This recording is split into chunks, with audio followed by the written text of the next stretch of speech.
Arizona infrastructure, and can we support a massive rise in population? As you guys know, we've talked about America 2050 before.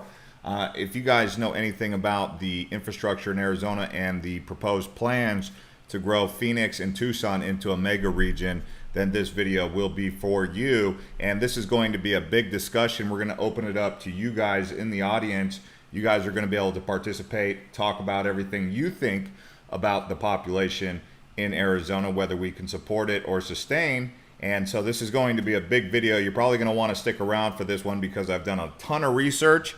I've pulled up new highway systems that are proposed, and I went to the phoenix.gov website to actually pull the information straight from the resource as to where we stand right now. Do we think we can support this much infrastructure and this much growth? The reason that I make this conversation available right now is because I just got back from Texas. As you guys know, Texas is another boomtown state. I went to Houston, Austin, San Antonio. I went even down to Elon Musk city down in Brownsville called Starbase, for those of you who know about SpaceX going to Mars.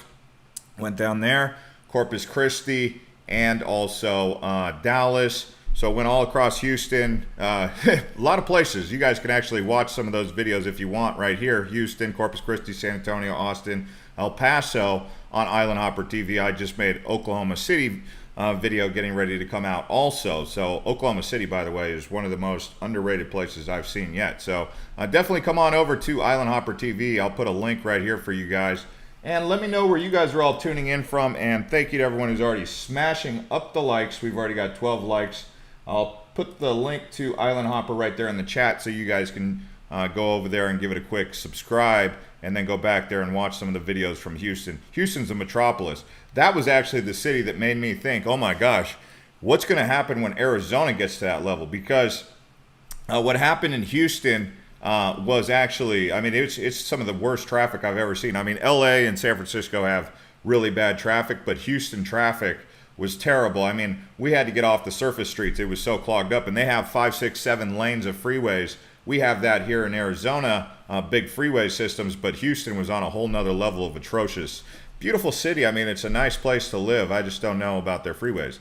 Anyways, here's the thing that I wanted to show you. So I've talked about this several times on this channel before, and it's actually called America 2050. This is what America 2050 mega regions are going to look like for those of you who are new to this concept. Let me know where you guys are tuning in from. I see Julie coming in from Illinois. I see Keto Ryder is coming in from Tucson. And I see Toltec near Casa Grande. I see another Tucson. Thanks to everyone who's letting me know where you're tuning in from. And also feel free to make comments about what we're talking about, because there's a lot going on here. But you can see you got Cascadia, which is Seattle down to Portland. You got the Bay Area, which is obviously Sacramento River Valley, San Joaquin Valley, Fresno, San Francisco, Southern California. But here's the Arizona Sun Corridor. Tucson, Phoenix. Right down here below here is going to be even Sierra Vista and some other areas. Nothing really too much in between here, but you can see Phoenix and Tucson a part of the Arizona Sun Corridor. So if we dial this in even further, you could see right here, preparing for an Arizona of 10 million people. Right now, Arizona population is around 6 to 7 million. Actually, I dialed in the Census Bureau data, and what I wanted to know was what's the fastest growing cities in the country. This is off United States Census Bureau. It doesn't get any more official than the census.gov, does it? Fastest growing city in America, Buckeye. I mean, if you guys don't know about Buckeye, I hardly ever talk about Buckeye because I'm not a big fan of Buckeye, but you can see right here, it's the fastest growing, followed by New Brunsville, which is actually just north of San Antonio, in between Austin. I just went there, and then Frisco City in Texas. I've never been there, but you can see a lot of Texas on this list. The thing I do not like about Texas, and I don't care if anyone has an opinion about it, it's cool, they have tolls. These toll roads in Texas are, I mean, it's outrageous. I mean, I can understand, I know freeways are expensive, but driving around Texas, they'll get you with these tolls. You just get on the freeway. Out here, you drive for free. It doesn't cost anything. That's a perk, actually. And we're actually going to talk about the freeway system out here. I see Georgia in the house, Cottonwood, Washington, also tuning in, Toronto and North Phoenix. So yeah, we see people talking about Seattle and Tucson, Texas also. But let's talk about this a little bit more in detail. The 2050, this 2050 thing, they have actually a whole, it's called the 2050 prospectus. And this is basically in line with the future, right? I mean, this is what they're talking about. This is where the world's going to go in the next 25 years and how it's going to look. My biggest grievance with what I see going on in Phoenix with the growth and with everything here is they're also talking about one way to curb some of the traffic congestion is more people are going to be working from home. Phoenix, Arizona. Tucson, not so bad. Maybe Sedona, good. But Phoenix, Arizona is not built for working from home. Working from home in Phoenix, Arizona, it is not built for that. You literally have to get in your car. It's so spread out. We don't have very many congested areas where you live, work, and play, right? That's the whole concept, the live, work, and play. It's you have your apartment, your home, and you work right there, and you have these WeWorks, or you have these like community share work centers, and then you have bars, restaurants, coffee shops, entertainment, comedy shops, whatever you guys like. But Phoenix doesn't really have that whole live, work, and play where all you need to do is get on your bike or walk across the street. Phoenix is built for the automobile. And so if you even look at this right here, you could see the mega raging growth. They're saying from 2000 to 2025, big growth, but it's really going to pick up from 2025 to 2050. This is where things are going to get real crazy in Arizona. Thanks to the 31 people who already hit the likes. So yeah, as we're going through here, you can see there's even a Pew Research talking about America 2050. This is the thing. People don't understand this is really going to happen. They're not joking around when they say it's really going to happen. And even if you go to Rocket Mortgage, who pulls data also, they'll tell you the fastest growing cities. Again, Buckeye comes up on here. Frisco, Texas on their list is number one, Buckeye, and then New Braunfels. So you also have Utah on there, Meridian, Idaho.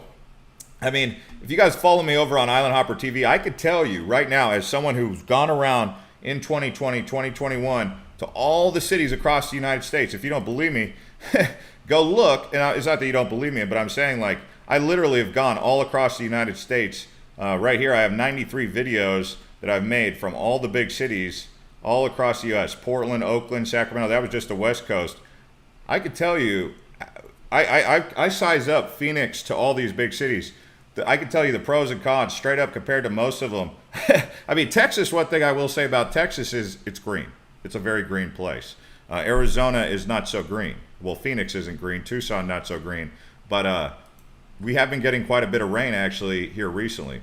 Now, let's talk about some of these roads, okay, that you have. Actually, before we do that, let's talk about the population so you guys know where we stack up. Phoenix is now the 5th largest city in the United States.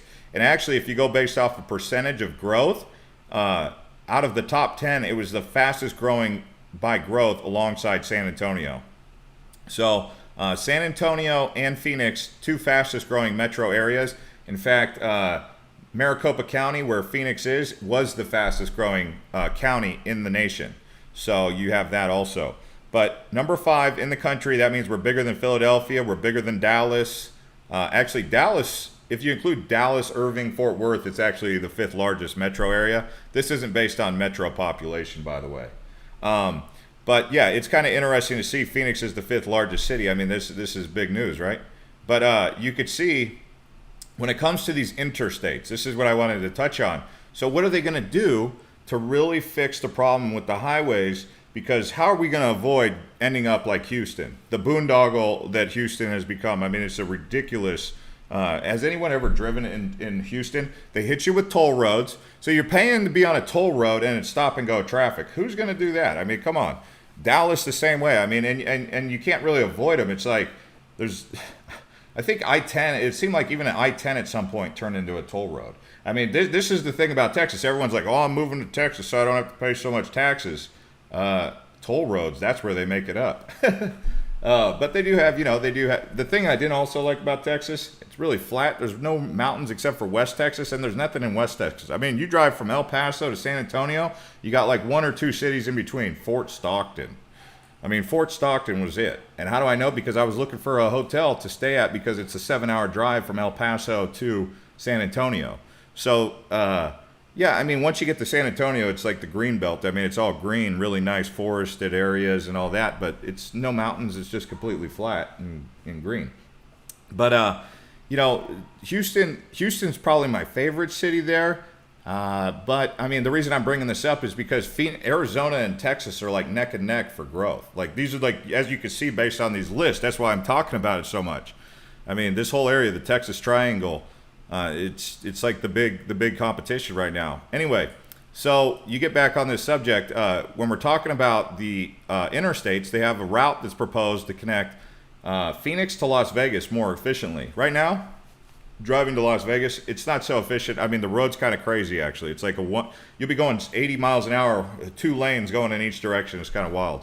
But, you know, there's no plans for my rail. As you guys know, I railed on about railroad and how important I think a high-speed rail system is. There is none of that really being talked about. I mean, there's like proposals, but nothing really too serious happening, unfortunately. So it's all interstate highways that they're talking about. This Interstate 11, they're just kicking it around. They haven't really moved forward with Interstate 11, unfortunately. Now, when it comes to the roads and freeways in Phoenix, we just recently unclogged some of the congestion that occurs here on I-10. I-10 used to get, it's actually probably one of the worst rush hour areas. This little area right here, this purple, you get on here on the rush hour, it's nuts. It's nuts. It's terrible. It's like Houston. This, and then a little bit of the 101 up into Scottsdale, it does get packed during rush hour. So what they did was they created the South Mountain Freeway, the Loop 202, and that has supposedly unclogged some of the problem that you had with I-10, and it's okay. But where's the future of these roads? That's what we want to know. Well, we've got a little bit of information coming off Phoenix.gov here. I know we're really harping on Phoenix because this is where most of the growth is taking place right now. But this is Phoenix 2035 Regional Transportation Plan. You can see they've got some plans for like a Highway 30. They've got 303. I thought the 303 was actually done out in West Phoenix, but this is where Buckeye is right here. This is Buckeye. This is the fastest growing city in the nation. It's actually right down here. It's pretty ugly. No one really wants to live down here. But this is where they're all moving around the I-10 north around the White Tanks. That's the part of Buckeye that everyone wants to live. But Buckeye is kind of gnarly. It's not that great, but it's the fastest growing place in the country. I'm like, really? It's cheap. It was cheap. That was what caused it. Robert says Houston traffic is awful. Phoenix very heavy traffic, but the highway system is one of the best in the country. Miss living in Arizona. Yeah, I mean, Houston is at rush hour. It's atrocious. So this is Phoenix right here, right? We're going to talk about this a little bit more in detail. They say the 303 isn't done, but here it is right here on this map. I think I could even land right there on the 303. Yeah, the 303 is open. I don't know why they're saying on that. Maybe that's an old document. They must have just opened it up, but the 303 is done. This Highway 30 will be down here from Goodyear to Buckeye. That's going to really open things up. You could see it more in detail kind of right on here. They have this 801. They have the 303 going all the way down to this 404 freeway. I was trying to find more information on this 404. But this will be interesting if they open that up, because what truckers can do now is avoid Phoenix entirely. They just go 10 to the 404 back onto the 10. I mean, that would be, I would assume that would be what they're doing here to really alleviate some of the tension in the city center. That we'll see. Derek says mega regions 2050 cattle call. Yeah, I mean, they're definitely trying to herd the cattle into these mega regions. I mean, you can see right here. Look at this Great Lakes mega region right here. People are leaving this area though, so I don't know. This is like, this area is on the fringe of maybe collapse, really. But this is where most of the growth is taking place, right here. Well, west of the Mississippi, that's where all the growth is taking place, and Florida. Florida is just booming. It's ridiculous. I don't think Florida can even handle all of the growth that they have. Like Florida's Everglades are basically going to be non-existent soon. Everyone's moving to Florida.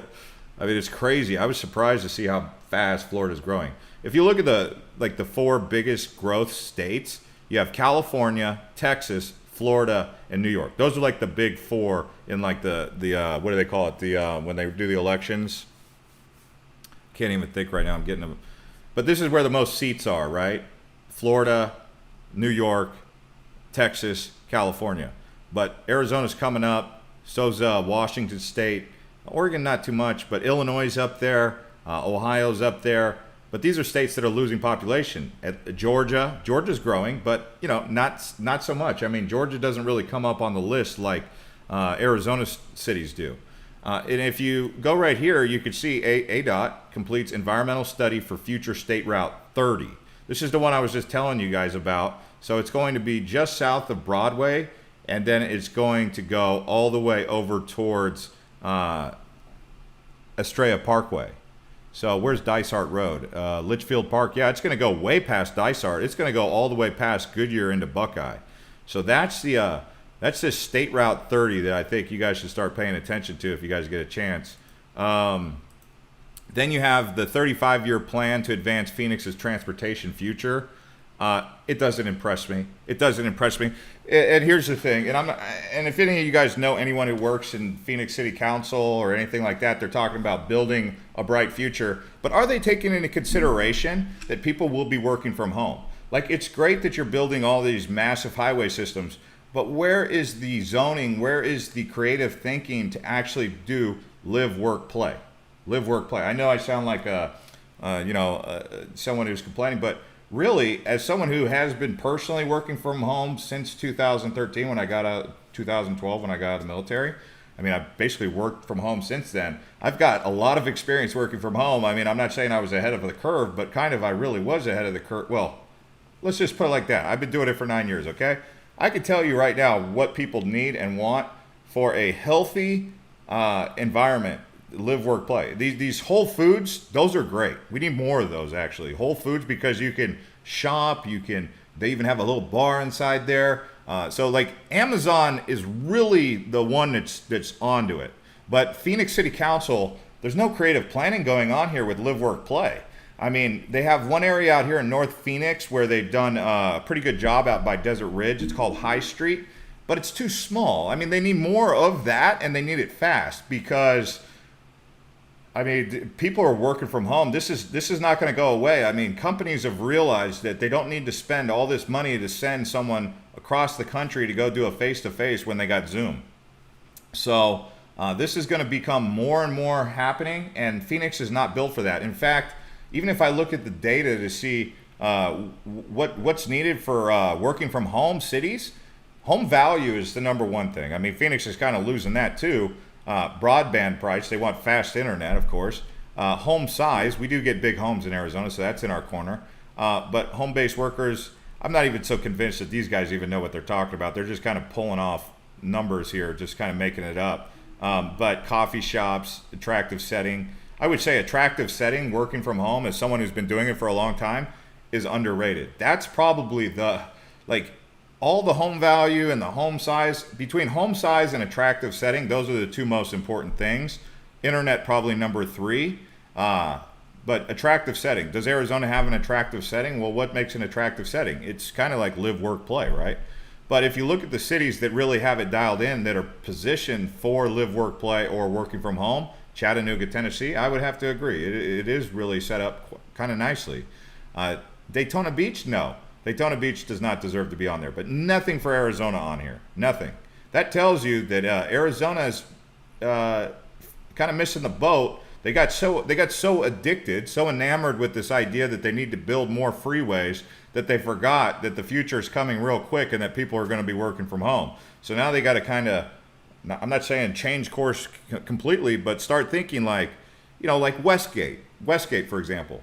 That's a great place out in Glendale, but they have hotels, but they don't have really any apartments that are over there. I mean, they don't have condo living over there. They've got all this empty land. Start building. Gilbert, same thing. I mean, you go down to downtown Gilbert, there's no real place to live. It's a nice place to play, but where are you going to live down there? Tempe's got it going on, but I mean, this only accommodates a few thousand here and there. I mean, we're talking 10,000 here, 10,000 there, but a city of 5 million people, come on. It's funny. Let's see here. Pam is living, says, yeah, I left Ohio, horrible humidity, cold snow months, and no sun. Wow, yeah. I mean, it does get humid.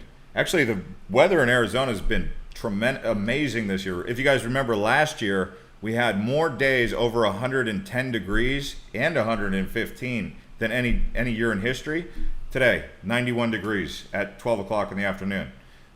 Yesterday, same kind of deal. I mean, yesterday we went to like 101, but we have really had a great July. July's been amazing weather. June got off to a hot start. Everyone was like, oh no, not another summer like last. And then we just the monsoons have just been taking care of business this year like it used to back in the 90s. I mean, everyone's like, hey, the 90s are back with the monsoons. So it's been great, great weather out here.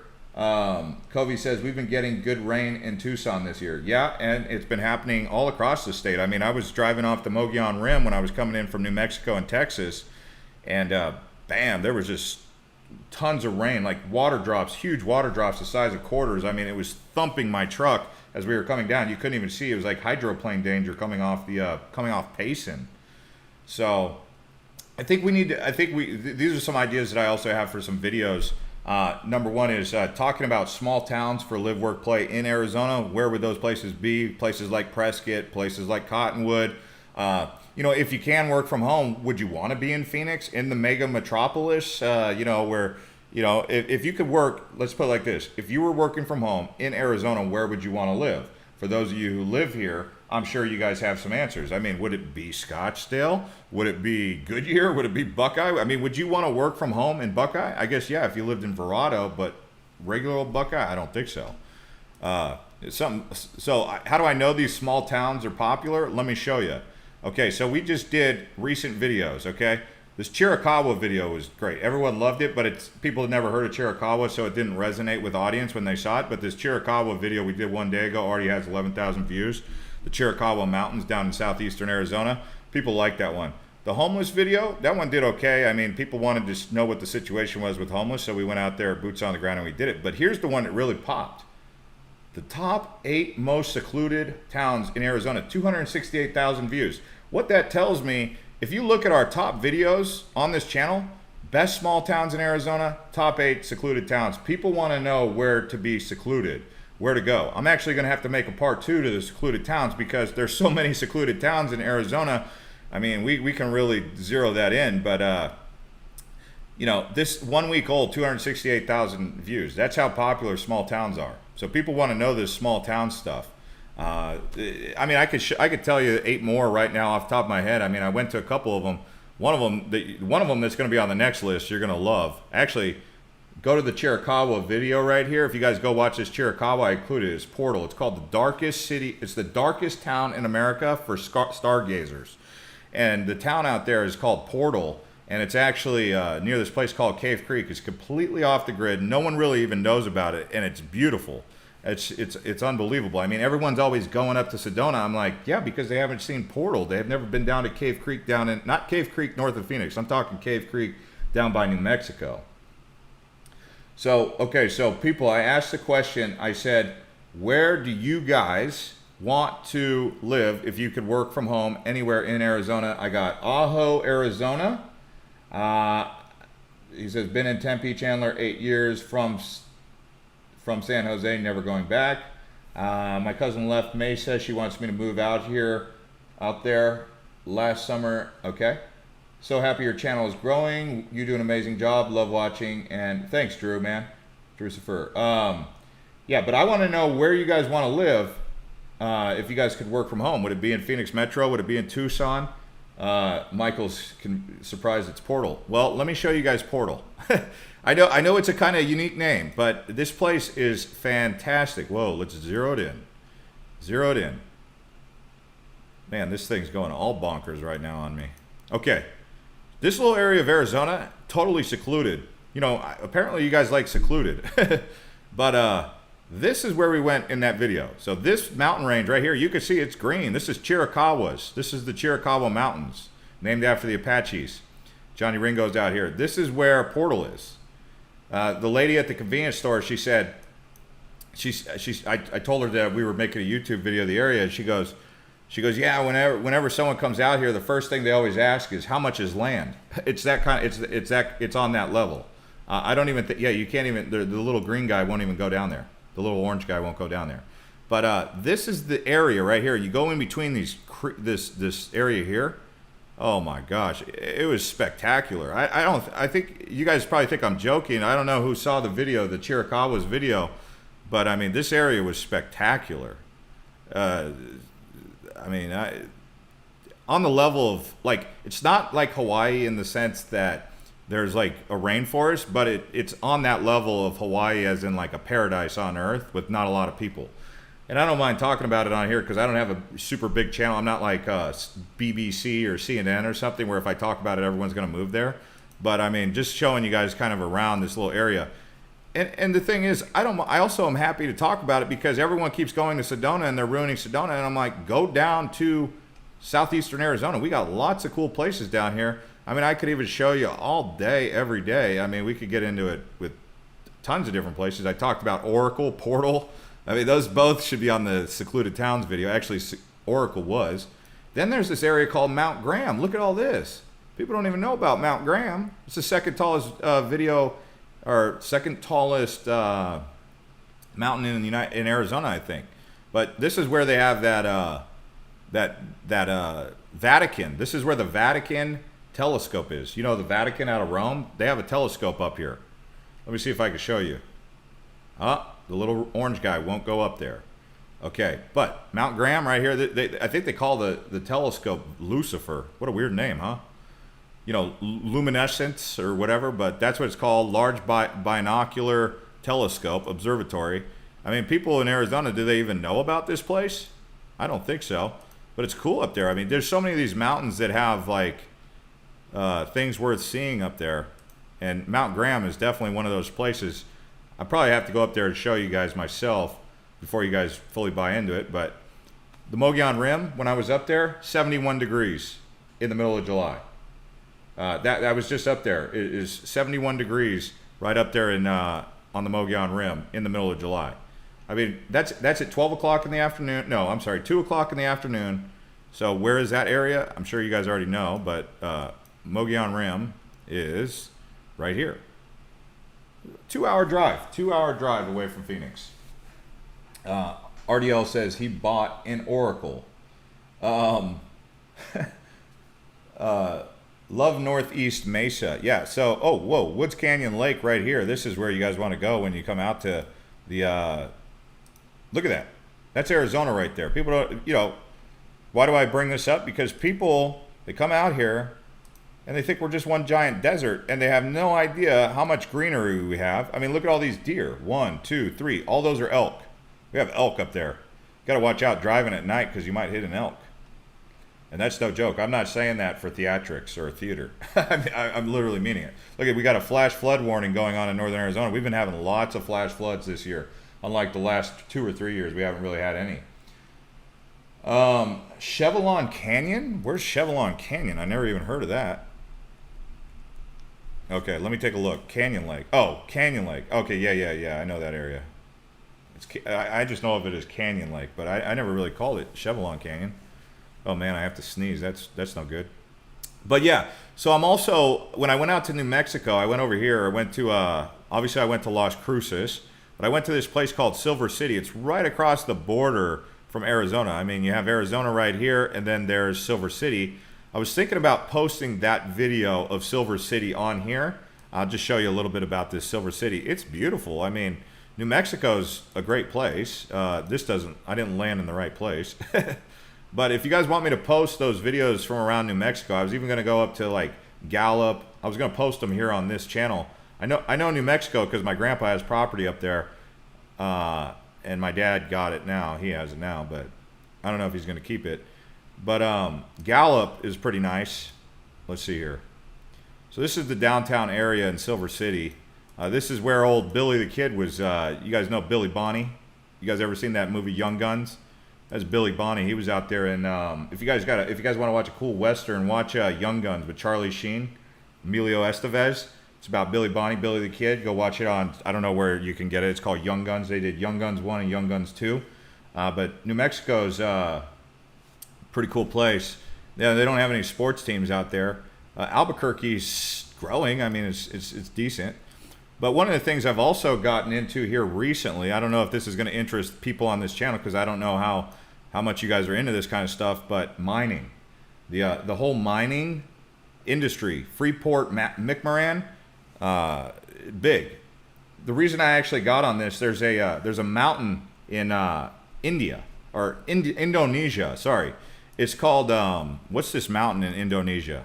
But FreeportMcMoran is headquartered here in Arizona. But they own a big freaking mine right next to Papua. It's let me see here. Engelberg mine. Let's see here. Nope, it's not it. I need to go out to Indonesia.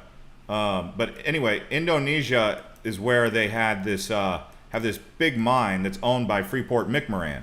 So I go on there and I'm looking around and I'm like, well, what's the biggest copper mines in the world? Because apparently this mine that they have out there. Does anyone know the name of the mine out there? Thanks, Outlet Channel. McMoran, yeah, FreeportMcMoran. I mean, I call it McMoran, but I know they started out of Corpus Christi or Galveston or something like that in Texas, and then they also bought out Phillips Dodge. But what does anyone? I'm more impressed if someone knows the name of the actual mine that FreeportMcMoran, thank you, owns in Papua New Guinea, because this thing was incredible. But as I was doing some research, I was like, well, where are the biggest mines in the world? Number 3 in the United States, or in the world, right here in Arizona, right here in this place called Morenci. Man, I got a hot trigger finger with that. This mine right here in Morenci, I got to go out there to show you guys this place. But right next to Clifton, this is it. This is the 3rd biggest mine in all of the world, right here in Arizona. Yeah, Grossberg, that's exactly it. Grossberg. Man, I know the name of the place. Grossberg mine. It's see, I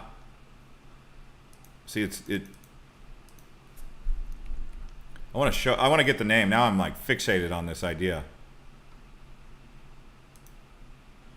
I'm fixated on this idea to get the name. It is called Grossberg, but what's the name of the actual mountain? I'm sorry guys, I'm like fixated on this right now. Grossberg. There's another one. It starts with there it is. This is it. This is it. This thing, the way they did this, probably the most impressive. I mean, they were hunting for gold and whatnot out here, but I just need to know the name of the actual. Damn. Someone's got to tell me the name of it. It's the whole area.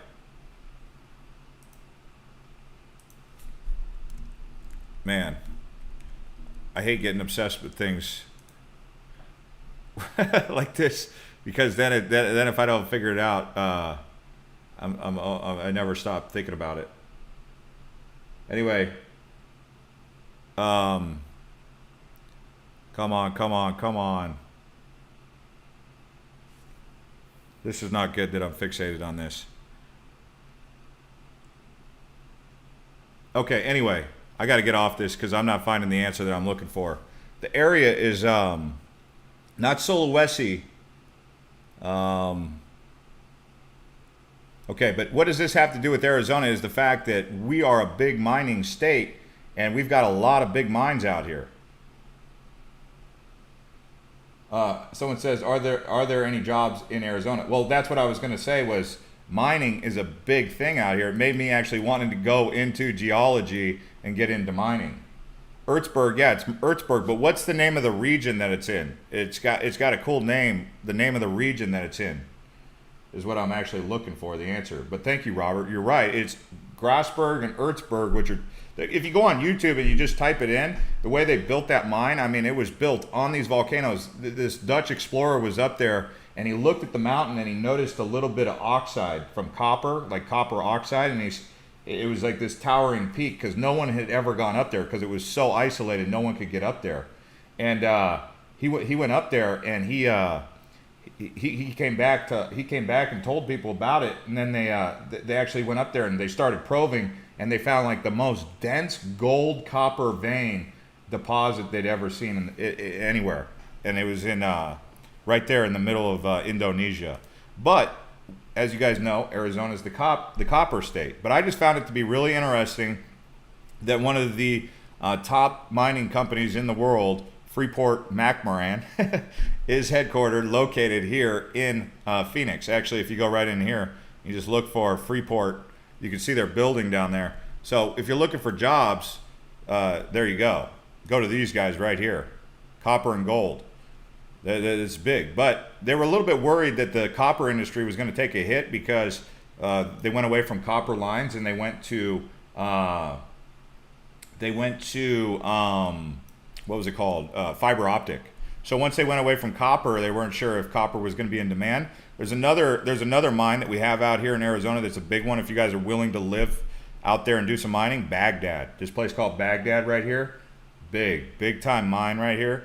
This is the Baghdad copper mine. Again, FreeportMcMoran. They have a mine there, and then they have a mine. I know this is not for everybody. Some people don't really like mines, but mining is a big industry out here. Look at all these mines. You'll drive by these places and you won't even see it. I kind of want to go down to one of these and take one of those drives. But one you could see for sure that if anyone wanted to see it, you go down to Bisbee right here. There's this one right here, Queen Mine. They got the Sacramento pit, the Lavender pit, and then they got the Holbrook extension. But you could drive right down here on Highway 80, right past this big hole in the ground. This is in Bisbee. If you wanted to see what one of those mines looks like, one of those big old outfits where they're digging a hole in the ground. Michael says, Pacific Rim, the plates created the minerals. Well, yeah, I mean, all the volcanic activity just drove all of those. That just tells you how volcanic Arizona is. I mean, we've got tons of extinct volcanoes. I mean, even the Chiricahuas, where I was recently down here, that whole thing that makes the Chiricahua National Monument interesting, these spires like this, these rocks, volcanic activity. These came from volcanoes.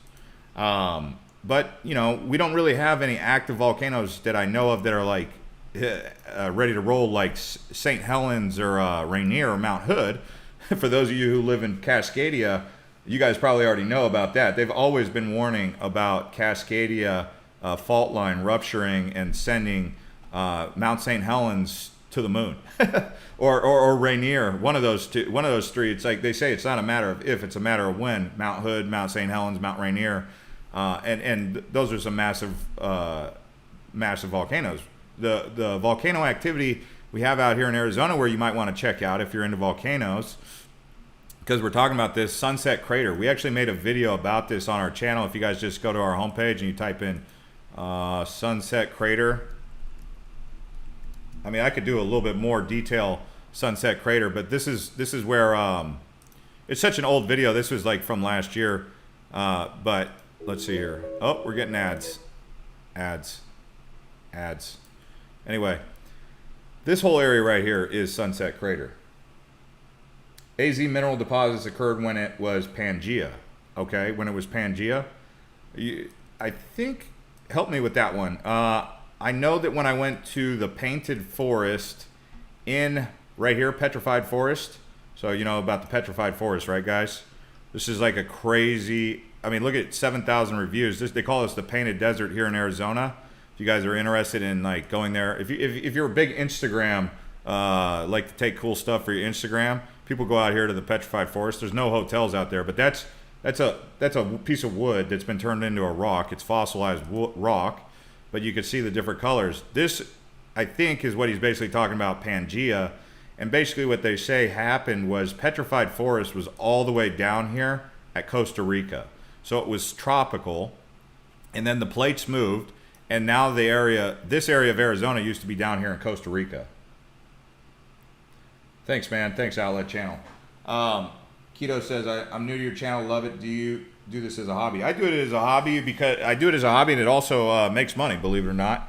But the big thing is that it gets me out there. I wouldn't say it's profitable, but I would say it like kind of pays for me to actually go drive places. Now, when I first started doing this, it was all completely money out of the pocket. For the first 2 years, it was all money out of the pocket. Because, you know, when you drive to Tucson and then you drive around, I mean, with the way gas prices are right now, it's like $100 just to fill up my truck just to go there, and however many tanks of gas it takes to film it. That's just in the gas. That doesn't include if I need to stay the night or, you know, all this different overhead, right? But Just Dumo says, yes, post the New Mexico videos. Yeah, but I like to explore, so it gets me out there, and because I have this channel, I go to places I probably might not normally go to. Like, who knows? Like, I don't know. Where's a place I might like Mount Graham, knowing that I need to make a video for that, or Mount Turnbull. Like Mount Turnbull, like, do any of you guys want to go to Mount Turnbull? Well, I might, because, you know, it's basically like a cool big mountain out here in Arizona to explore. But you have the Santa Teresa, the northern Santa Teresa. I don't know if you guys are looking for ideas of places to go, but you have this place called Aravaipa. Like, I haven't gone out there yet. I need to go out there, but it's out there by Mount Turnbull. So let's see if I can get information on Aravaipa. Aravaipa. I'm telling you guys, this is a place to hike. Canyon Wilderness. There we go. Come on. Here we go. See, people don't even go out there. You could tell people don't go out here. But I mean, everyone's all trying to go out to Sedona, and I'm like, you know, Sedona is not the only place in Arizona that's got amazing like canyon ravines with water, and you know, because people want running water. This is what they want. But that's why I do it, is because, you know, I see Sedona getting overwhelmed with tourists, because people don't know that there's so many other places around Arizona to explore. I mean, I was just up in Alaska talking to this one guy, believe it or not, who lives out in Arizona, but he was currently in Alaska. And you know what he told me? I know he's right. He said this is some of the most beautiful countryside he's ever explored. This out here. You know, you have Bear Walla Wilderness, but this here is in Arizona, right? So places like this is in the White Mountains. Part of it's going to definitely be locked off by Native American reservation. But I mean, this is in Arizona. It's like Arizona, Switzerland up there. So the area around here that you would want to explore, Hannigan Meadow.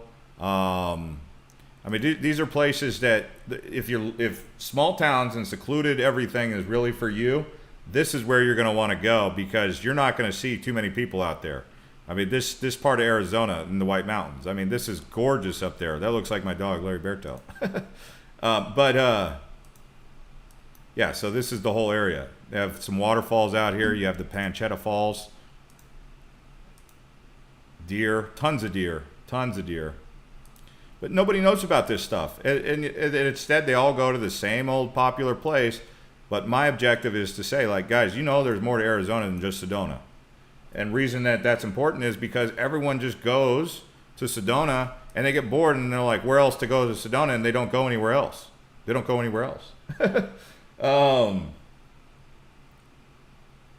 Ron says, send them all to Sedona so they don't trash the rest of the state. Well, the thing is, Sedona, in my opinion, it should be preserved. I mean, I hear you, man. I know you're saying don't trash it. But one of the things I will say, Arizona is not densely populated at all. It's not to a point where population density is a big deal. I mean, I could show you guys some of the most secluded areas to explore. Portal, okay? I'll make a whole video on this. So add this to your list. Portal. If you guys are looking for a cool place to go and it's springtime, maybe fall, Oregon Pipe Cactus National Monument. Another reason why I like to send people out there is because when visitors are going there, the money's getting spent, so they keep the park open. You know, another area that's pretty cool to explore. Well, I've heard some people talk about Kofa, but I mean, I don't know why anyone would want to go out to the Kofa. Well, I'm sure someone will say, "Oh, well, it's amazing." Well, yeah, it's nice, but not in the summertime. I wouldn't go out to Kofa. But I mean, that's like a bucket list thing, right? Just make a bucket list. Oh, I want to go to all the national parks in Arizona. I want to go to all the wildlife refuges. I want to go to the national monuments. You know, something like that.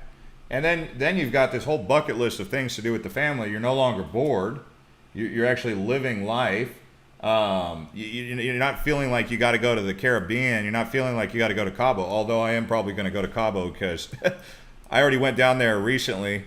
Again, Island Hopper TV, I made the video. If you guys want to see what Cabo's like, right here, you can watch some of the videos.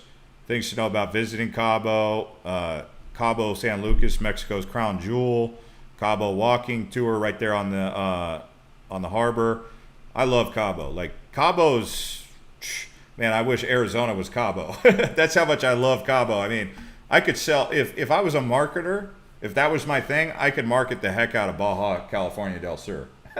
I mean, but you know, all these people, they think they got to go millions of miles away to live a great life. I mean, between Arizona and the Baja, this whole area, even Mexico, I mean, there's enough terrain to explore that'll you could even include Utah and New Mexico in there. You'll be living your best life, and you won't see half of it in a lifetime, probably. Well, it depends on how aggressive you get, but this whole thing about being bored and not things to do, well, get out there and explore, and you start realizing there's a lot, and you're right here in the heart of it all. Phoenix is right in the middle of all this. Phoenix to Baja, Phoenix to New Mexico, Phoenix to Utah, Phoenix to Colorado, Nevada. I mean, it's right here. Once you start really pulling off the mask and really peeling back everything, you start to realize Arizona is awesome because there's so many places you can go. And I mean, like I said, I mean, man, Santa Fe. Have you guys ever been to Santa Fe, New Mexico? You guys are going to want to move there when you go to Santa Fe. I mean, Santa Fe is expensive. It's like the thing I heard, this is what I heard from a Native American. He said that back, you know, before the pre-European, they call it PreColonialism or pre-Hispanica, before the Spanish showed up. Because remember, the Spanish were marching through here with this guy by the name of De Anza and Coronado. They were coming through here in the 1600s. Santa Fe is actually the oldest state capital in the country. Thanks to the 116 people who hit the likes. If you guys want me to keep going, hit the like button, get us up to 150. Let's see if we can do it. And I'll keep going. But Santa Fe right here is really cool. But there was a connection that the Native Americans had between Sedona, right here, so Sedona and Santa Fe. They used to go back and forth between Santa Fe. Santa Fe translates in Spanish to English, holy faith. That's what Santa Fe translates to, the holy faith. So Sedona, named after a little girl. Her dad named her Sedona. He just came up with a name and he gave her that name, and then he named the city after her when they created the post office back there, I think in the 1900s or something. And so they used to go in between here and the Four Corners. So the natives, Santa Fe, Four Corners, Sedona. Like this. This was the route of the hunter and gatherers. And depending on the season, they would just go back and forth. So, yeah, it's great. It's great. Been here for 2.5 years, moved from upstate New York. We'll be moving back east at the end of winter because the price to live now is way too expensive. Jobs are great out here. However, that's the plus side. Yeah, I mean, the housing market has exploded irrationally out here. Irrational housing market. It's probably like a way to price people out too. It's like, we have too many people moving here. Because remember, as we talked about earlier in this video here, we talked about this.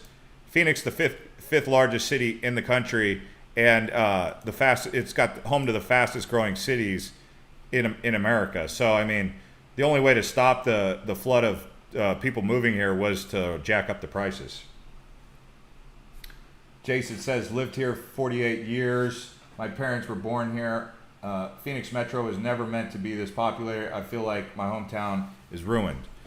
Yeah, I mean, it's gotten pretty populated. That's another reason why I would say if you're going to move to Arizona, consider, you know, there's other places for us to put on the map. I mean, Prescott, the Prescott Valley area, Sierra Vista. I mean, these are places that can alleviate some of the strain on Phoenix, but they've come up with this idea to just centralize everything. I don't know if you guys know about this, but the reason they call this lake right here, Roosevelt Lake, they dammed up the Salt River right here, right? So where's the Salt River confluence? Well, you got the Salt River, okay? Big old river, big river. This is like Arizona Grand Canyon 2.0. A lot of people don't know that Arizona has like another canyon that's just about as deep and majestic as the Grand Canyon. It's called the Salt River Canyon. So you go right up in here, Salt River Canyon. You can see this is not the Grand Canyon. This is the Salt River Canyon, okay? But it's on the Native American reservation. But anyway, this river here is what creates Theodore Roosevelt Lake, okay? Roosevelt Lake. Then you have the lakes that come off of here. You have Apache Lake. Then you have Canyon Lake. So there's Saguaro Lake, and you have Canyon Lake over here. So why the reason they call it Teddy Roosevelt Lake was because he was the one who had the idea that said there will be a great civilization that will exist in the valley down below the Salt River. So he said, why let all this water, this river water, drain into the ocean down here in the Baja, because remember, the Salt River collides with the Gila River right here, and the Gila River, which is now dry because of all the lakes that we've created. This old river right here used to pour right into the Colorado River Delta, this whole area right here, okay? And it poured right in here, and that's why you have this big old Sea of Cortez, also known as the Gulf of California. Because of the Colorado River that poured right in here. I mean, this was the mighty Colorado. You can see the river delta still exists, but nowhere near as powerful because they dammed up all the water, and that's now what is Arizona drinking water. But he said, if we dam up the Salt River, we can build a huge, a beautiful city down in the valley. He was talking about Phoenix. That's why they call it the Teddy Roosevelt Lake, because of the idea that he had to dam up the Salt River, create the reservoirs, which would eventually become our drinking water. So I mean, some people say, well, it was part of Teddy Roosevelt's idea. He wanted to have this whole area become a giant metropolis. You know, that's what it is.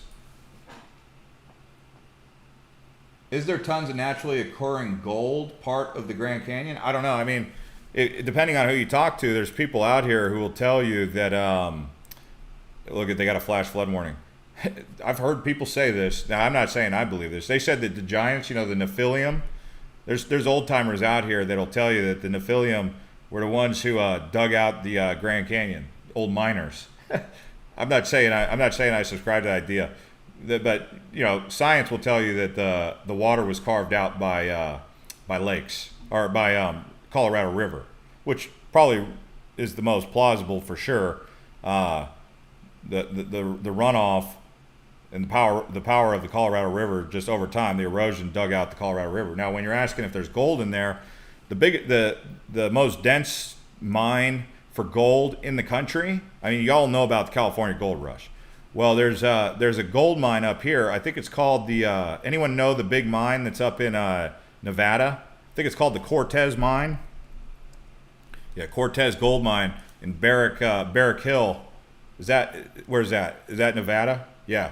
This is like the #1 gold mine in the world. I think in the country at least. Whether or not it's in the world, I don't know. But that's up in Nevada. So the idea is if there's mineral deposits like gold, copper, silver, et cetera, in California, as you guys know from the California gold rush, they probably haven't gotten all of it, nowhere near all the gold that actually exists down below wherever it's at.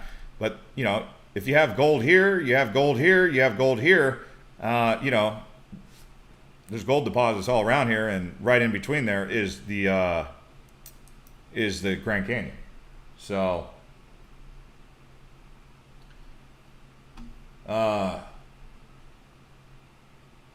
what is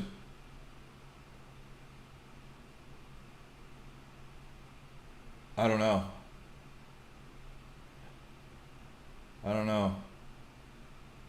D. Rich says, this guy is definitely not from here. Is he talking about me? Just to clear up the air. Yeah, I was born in Phoenix. Right. So I'll just tell you where I'm from. He doesn't think I'm from here.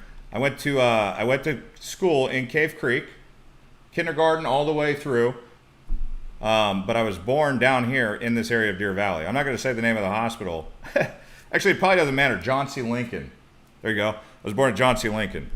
But yeah, so I was born there. I don't even know if John C. Lincoln exists. But growing up, my dad used to take us all across the state. He was big into gold mining and, or just kind of like, you know, he's a big geology guy. Like he likes rocks, agates. He was big into like turquoise. But yeah, so I mean, I grew up here. I left. I went to the Navy. I was gone for 15 years, and then I moved back. So have I lived here my whole life? No, but I definitely grew up here 0 to 20 and was born in Phoenix. As far as me trying to tell people to move here, I wouldn't say I'm trying to tell people to move here. I'm giving people information that are looking for it. That's what people with information do. Last I heard, this is United States of America, and we're all united. I mean, should everyone live in one place? I don't know. I mean, but if we're one country, you know, united we stand, divided we fall. If people want to move to Arizona, then sure. If they want to leave Arizona, then sure. I mean, if they want to go to California, have at it. I mean, it's freedom to roam. D. Rich says that's why and how you are confusing so many landmarks. D. Rich says I'm not born here, just grew up here. Still call Squaw Peak Squaw Peak. Squaw Peak. I mean, it's yeah. If you grew up here, when you grew up here for the first 20 years, you probably knew of it as Squaw Peak, which is what I knew of it as. It's now been renamed, called Squaw Peak. But yeah, I hear what you're saying. I mean, as far as the landmarks, I mean, I'm not like a walking memory bank. I actually don't have the greatest memory. I mean, if you talk to any of my friends, they'll say, did you listen to anything I just said? I might say I forgot. So, I mean, could I possibly remember everything in Arizona? No. But, I mean, I feel as though I know Arizona pretty good, being that I've gone all over the state several times over. But, I mean, I hear you, man. I mean, I'm sorry I don't get everything right all the time, and that upsets you, but yeah, I mean, no, if you ask if I was born here, yes, I was born in Phoenix at John C. Lincoln Hospital, and I'm not going to say the years because I don't want to tell all my personal data over the internet. He says, it's not hard to remember, especially if you're using Google Maps. Okay, so Squaw Peak, without looking at Google Maps, is called Squaw Peak. I get it. Thanks. What other landmark would you like me to review that I've misinformed people? Just so everyone can get the proper information. He's feeling like I've given incorrect information. He's just saying, okay. Well, I mean, just tell me so I could correct it.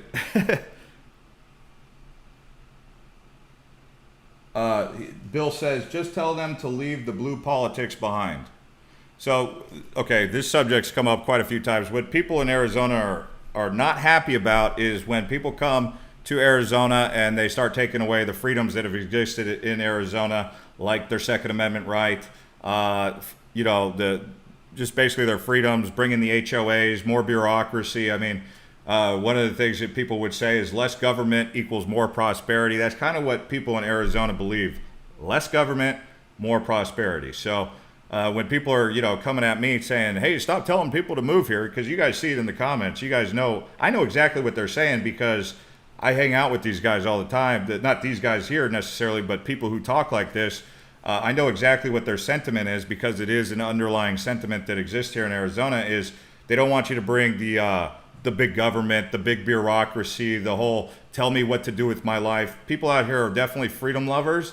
And so when they're telling you don't bring that control freak stuff that you just left in California and in New York and then bring it here, that's what they're kind of talking about. They want to be able to have the freedom to live their life, freedom for prosperity, basically.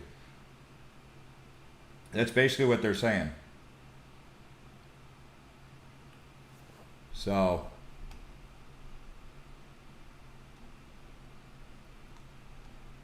have you ever been to Yuma? Yeah, I've been to Yuma, but I still haven't made a video down in Yuma. I still need to get down there.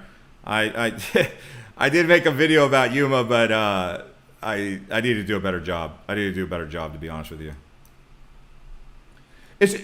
You guys know, I mean, Texas is huge. Texas is a huge state, but Arizona's huge. I mean, as someone who's, you know, made so many videos across Arizona to try and get out the information, I feel like there's still so much that I haven't even uncovered about the place. I mean, there is tons of places to go around Arizona, and like this whole area of Arizona right here, I haven't really made any videos about this, from Williams to Kingman, all of that stuff. It's just so much to see and do, and you know, when you drive through it, I mean, to really familiarize yourself with every nook and cranny of Arizona, it would take quite a long time of exploration. I mean, I have a general feel for what Arizona brings to the table, but I mean, to really go down as an Arizona historian, or you would have to talk to an Arizona historian, or many of them, for specific areas like understanding more about the Navajos, the Hopis, the Zunis, even in New Mexico, the Utes up in northern, you know, southern Utah, southern Colorado also. I mean, there's so much to know. I mean, that's what I was trying to encourage you guys to realize, is that Arizona has a lot of history and a lot of areas to explore. Someone asked about Tubac.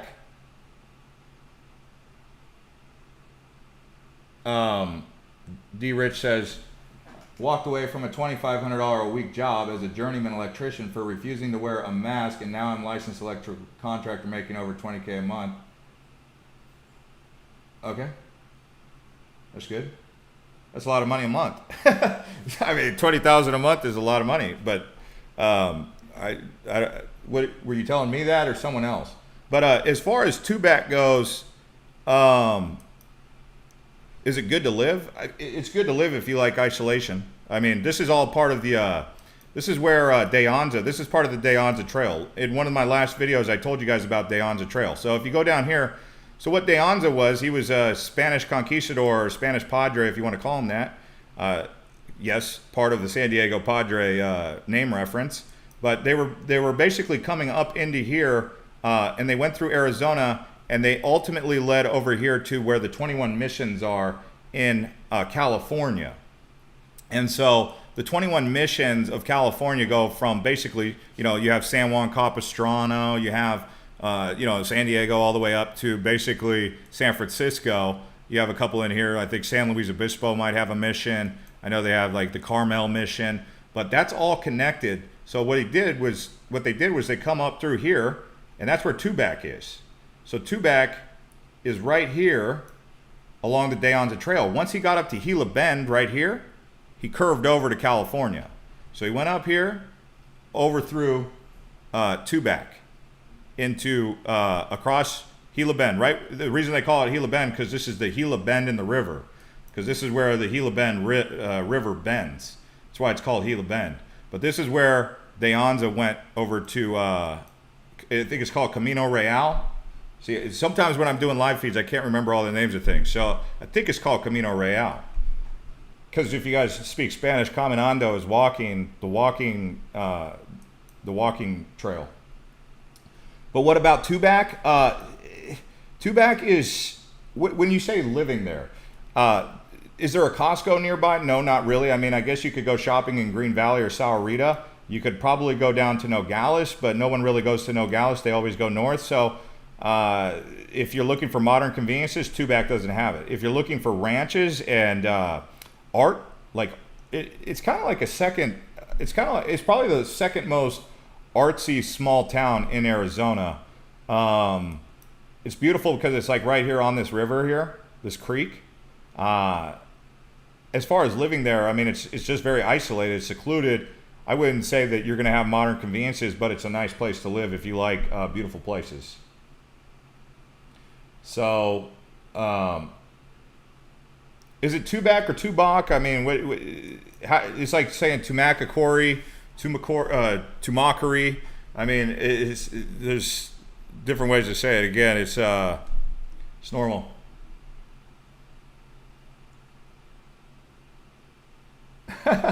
No, I don't mind D. Rich. We had another guy that was named Darren who came on here, and he hated Arizona. Like he's the opposite. He hated Arizona, so he'd always come in here and say, "Oh, Arizona sucks, this and that." I don't even know where Darren went, but I miss that guy. But he was like our resident pessimist, the guy who just kind of like talked smack to me during the whole live feed, which I like because that makes life fun. So I don't mind if he's criticizing me.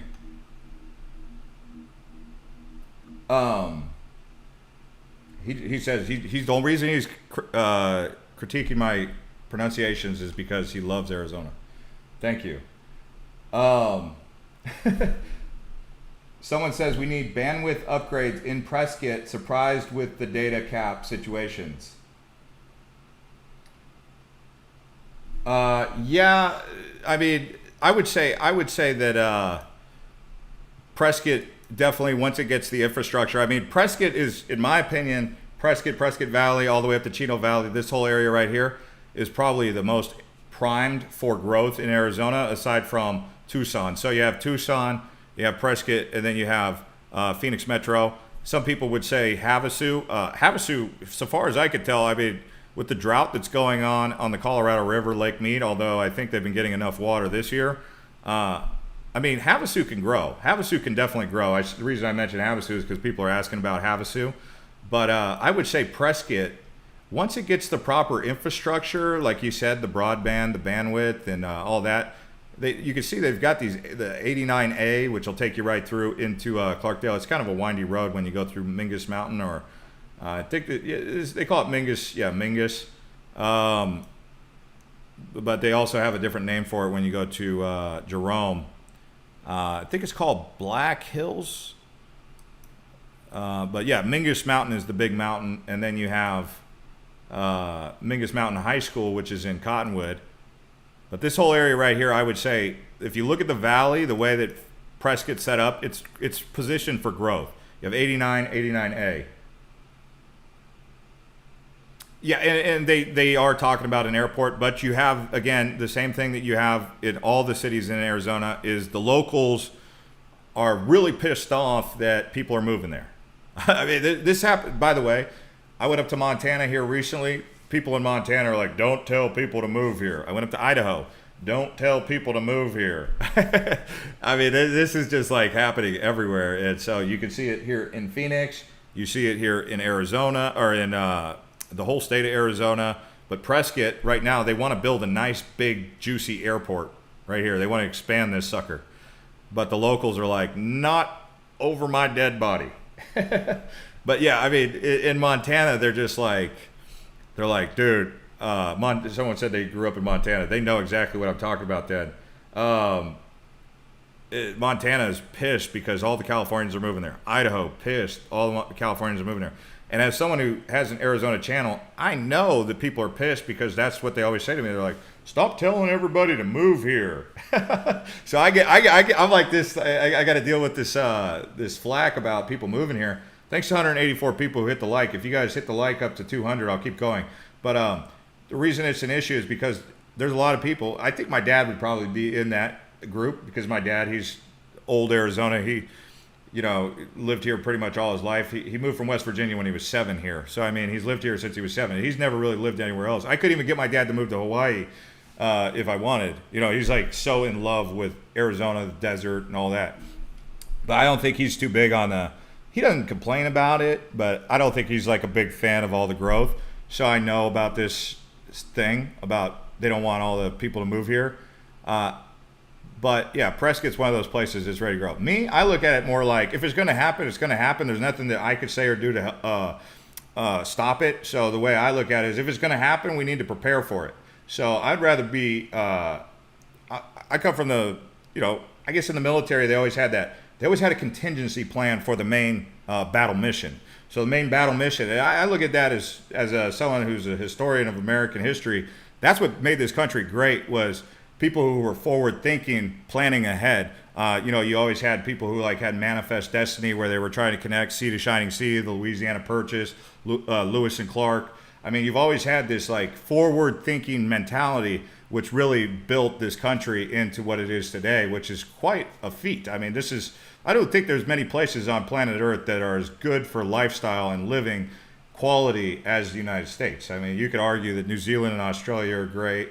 Some people might say Japan, but Japan's got way more people densely populated than anywhere else, China too. So, I mean, the United States is a really great place, but in my opinion, what built it was forward thinking. So it wasn't these people who said, don't move here. It was the people who were saying, they're coming. It's like Kevin Costner said in The Field of Dreams, if you build it, they will come. I mean, they're coming. So my whole thing is prepare for it. Don't make it to where when they get here, every system in the whole state is overwhelmed. The road systems are overwhelmed. The water system's overwhelmed. So start building the infrastructure. So I look at it like the importance is on building the proper infrastructure to handle the growth. That's what I see.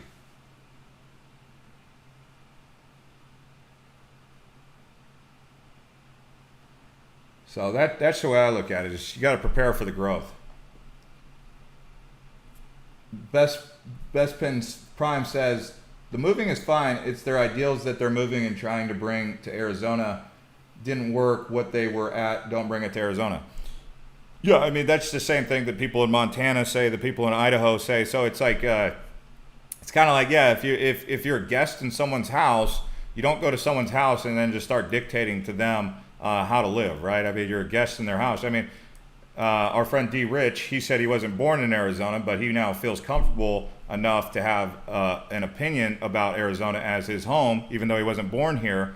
He's lived here long enough. So, I mean, yeah, until you get to a point where you've lived there long enough, then you understand it. But if you're just a newbie from another place and you move here and then, you start telling people what to do within the first year, people are going to be like, we got memes on the internet that go like this, right? Like, who's this guy? Who is this person telling us how to do it? He just got here a year ago, So I mean, that's the inside joke. It's funny. People like capitalism until capitalism comes into their yard. Oh, wow. Yeah. Yeah, I mean, you got to take the good with the bad with capitalism. I mean, it's kind of like capitalism with what we see with Amazon right now. Like, Amazon's they're wiping out all the mom and pop shops. Like, people used to sell like lumber and all the lumber yard. I wouldn't say. I mean, there was a time where I thought Amazon was going to take out Home Depot. Home Depot basically took out the mom and pop. Like back in when you were a kid, you'd go down to the building supply. That was like a store that was on the corner. It wasn't a Home Depot. It wasn't a Lowe's. Nowadays, the building supply doesn't exist. It's a Home Depot or a Lowe's. So, Amazon's like basically one-upping all of those guys. I mean, Home Depot and Lowe's, you got better watch out because Amazon's coming for them next. I mean, they're in Whole Foods. They're taking over the grocery industry. They're taking over everything, and everyone's like, whoa, hold on. This guy's too good at capitalism. They're talking about Jeff Bezos. Or they could be talking about Elon Musk, which both of those guys are doing space travel. I'd be completely content if both of those guys just kind of focused on space for a little bit because they were so good at capitalism. But I went down here to South Texas where Boca Chica is. I'm actually going to be making a video on Island Hopper about this. This is where he's doing SpaceX. So if you go all the way down here to Boca Chica, you could see right here on the U.S.-Mexican border, right here. Where's this? Where is it? It's Boca Chica's right here. SpaceX is like basically building these rocket launch sites. I don't even think it's on the map yet. Is this it? Yeah, right here. SpaceX. So right here, Boca Chica State Park. We went down there. We made the video. It's built up now. This is before it was built. But this is where he launches his rockets out of. Jeff Bezos is actually doing a rocket launch out of Texas also. Not Fort Stockton, but he's doing one out here, actually just north of Van Horn. So where's Van Horn? But anyway, I think he's doing that this week. He's going to space. Branson went to space.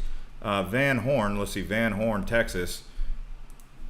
And everyone's always like, well, why are they building out why are they doing these launches in Texas?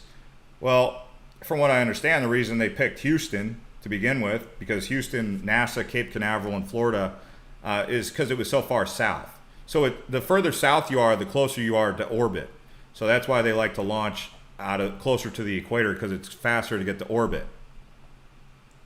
Van Horn is east of El Paso, yeah. So somewhere over here, here's Van Horn. He's somewhere over here. I want to say it's called Blue Origin. Blue Origin. Yeah, I apologize if I don't remember every little detail about everything that I say. So I apologize ahead of time. But yeah, it's Blue Origin. That's the name. That's where they're launching from, right there in Texas. I mean, we had that stuff in Arizona. I mean, if you look at White Sands, you have White Sands out here in Las Cruces. White Sands Missile Base. I believe this is where the U.S. government developed Little Big Boy and the atomic weapons.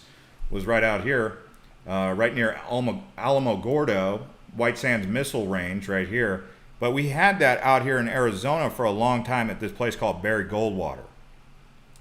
But if you go out here, I pointed this out before. This whole area out by Yuma in western Arizona, if you want to call it the west coast of Arizona because of the Colorado, they joke around, they call it the west coast of Arizona.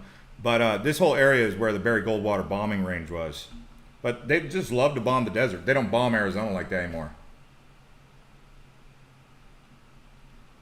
Well, yeah, no, I hear you. The reason I feel bad if I mispronounce it or get it wrong is I get frustrated because I think that I can remember it, and then when it comes time to remember it, it's like, wait, what is it called again? By the way, did anyone ever find the name of that mine that was in Indonesia? I guess now would be a good time to to drill down on that. So where is that? Let me see. Grossberg. What is the name of that place? I'm still stuck on that. That was another one that I didn't know. Okay, so it's Pukak Jaya. Oh, Injan Jaya. Injan Jaya, something like that. Someone help me with that. It's this, like I was telling you guys earlier about the mine in Indonesia that's owned by the company in Arizona, FreeportMcMoran. So someone corrected me on that, but it's Injan Jaya. Can someone please help me with the name of that mine that FreeportMcMoran built in Injan Jaya or something like that? I feel like I'm close. See, it's owned by FreeportMcMoran. Well, actually, now now they had to give up a portion of it to the Indonesian government, because you know how the Indonesian government, Indonesia is one of the richest nations in the world because of all the mining. And Irian Jaya, there you go. Thank you. Who just said that? GJSB. Dude, that's the one I've been looking for. I've been looking for the name, Irian Jaya. That's what it is. This is what I've been looking for since the beginning of the live feed. It slipped my mind. It's called Irian Jaya. It's in Western New Guinea. So Irian Jaya, that's the one. This place is unbelievable. I think they even have like orangutans in the wild there. They have people out there. This is like the only place on earth where there's cannibals that still exist. But this is where Irian Jaya is. They found tons of mineral deposits in Papua New Guinea, and they say that it's got to be over here in this part of Indonesia. So they're like, if it's here, if it's over here, it's got to be over here too. But Irian Jaya is the name. That was the one.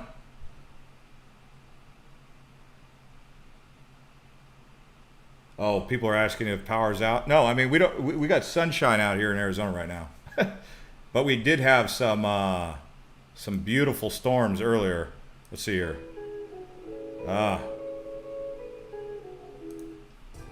So this is that one I was telling you about, the Sunset Crater. So this is Sunset Crater in Flagstaff. Valerie, you're funny. But yeah, Irian Jaya, it was crazy. I watched the documentary. Let me see if I could find the documentary in case anyone was interested. This documentary was like awesome. It was old school documentary, you know, like the way they used to build them back in the day. Ertzberg.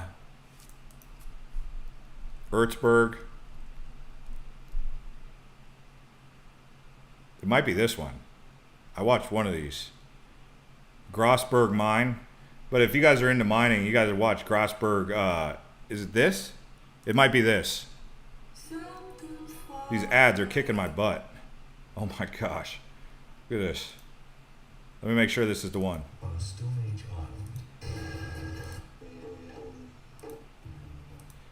Yeah, the way this is it. It's by Spark TV, the largest gold and copper mine deposit in the world. Here, I'll put it right here.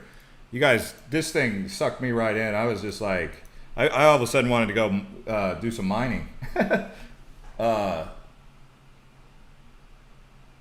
In desert canyons, really. Is it not? It's sunny right where I am. I'm in North Phoenix. B. Rich is like, no, it's totally not sunny. It's overcast. Trust me, I'm here. Phoenix is huge, by the way, in case you guys didn't know. So one part of Phoenix could be downpouring and rain. Like, this is funny because it'll be like the most catastrophic haboob storm ever in Chandler, Gilbert right here. This whole area will get just massive smacked with a big old haboob. And then up here in North Phoenix, nothing. People will be like people in Phoenix will be like, it just rained cats and dogs in Phoenix. And then someone in Gilbert will say that. And then someone in Peoria will be like, that's funny, not even a drop. I'm looking out my window right now. It's sunny. But I guess it's kind of overcast. But I mean, the sun is definitely out. Oh, I like this guy. He's a good smack talker. He's like, by Metro Center Mall. No, just so you know, I know where Metro Center is. Okay, Metro Center is right around here. They're tearing it down though. If you guys like, oh wow, did they already updated this map? That's good. Google's on it. But yeah, this is Metro Center. It was like one of the best malls back in the day. And right next door to there is this place called Castles and Coasters, which is basically our best amusement park. And it's kind of weak. It does have good putt-putt golf, but he's saying that's where he lives over there. But yeah, they're tearing it down, and they're doing the same thing with Paradise Valley Mall too. Right here. These two malls, they're doing something special in the Paradise Valley Mall area though. Bob says it's sunny in Surprise also. Yeah, I mean, it could be raining right now in Gilbert for all we know. It's sunny as all day in Surprise. I mean, that's just how big Phoenix is. You know, it takes, I don't know, Bob, if you went from Surprise down to Queen Creek, how long would it take you?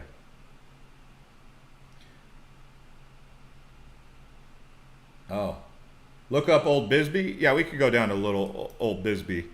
Bisbee's down here. I mean, I need to go back down there and probably stay the night. But if you go right here to Bisbee, this is Bisbee. When he's talking about Old Bisbee, so that's just the highway to get in. Old Bisbee's right here. It's named after Judge DeWitt Bisbee. That was his name. That's why it's named after a judge.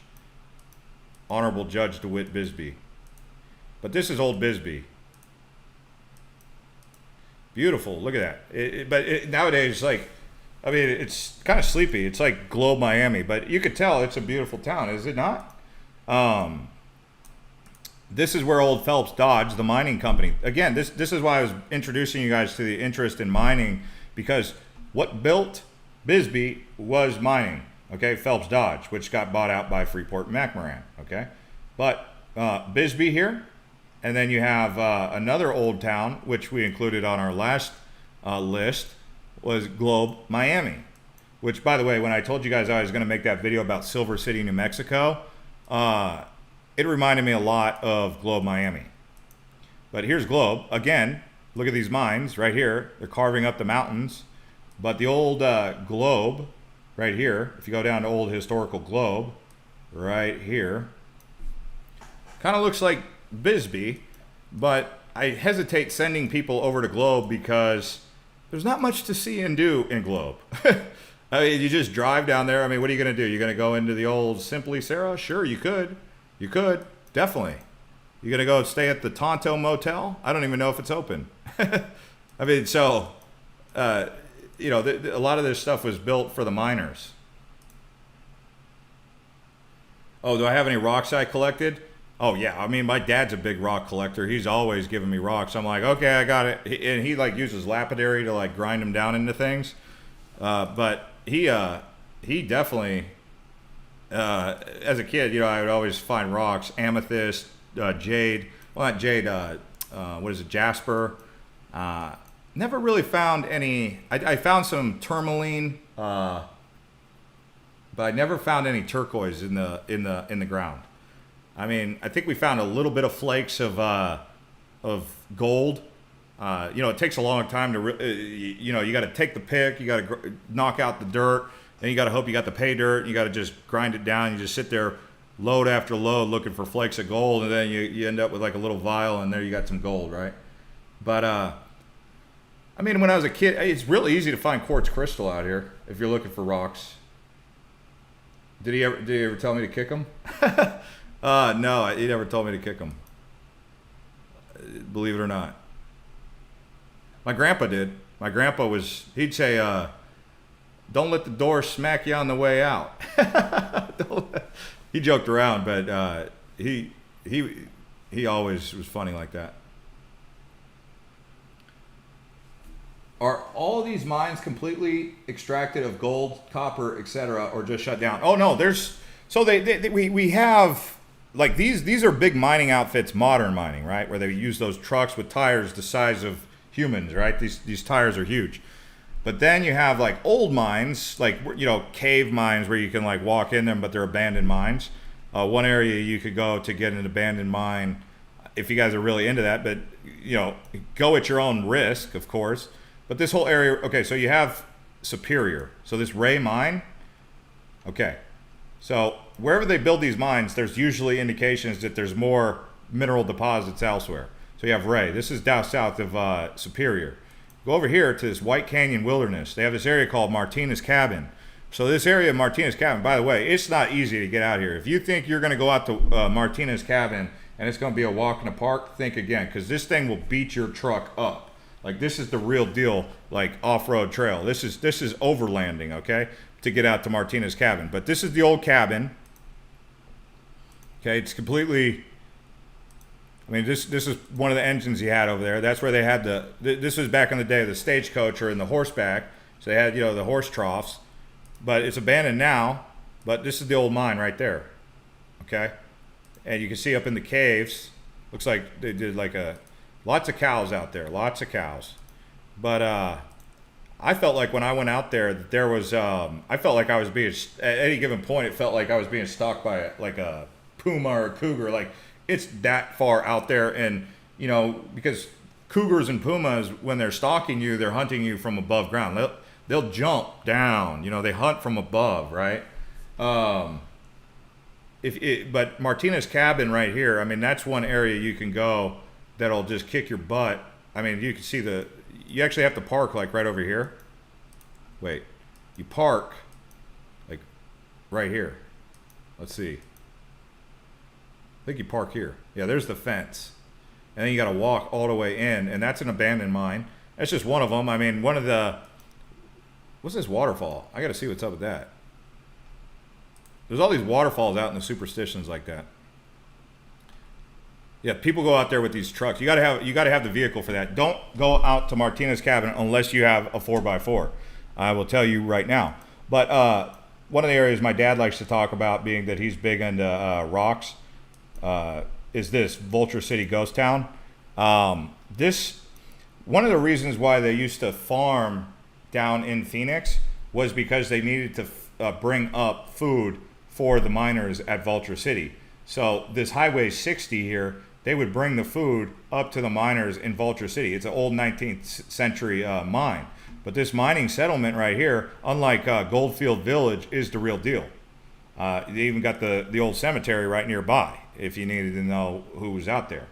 But that's Vulture City. That's up north of Wickenburg.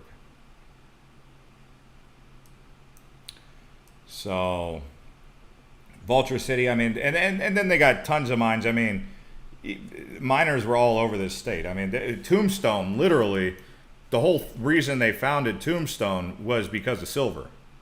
I mean, it was silver mining was the big ticket out there. People think, oh well, you know, they found it all. No, they didn't find it all. They didn't find all the silver.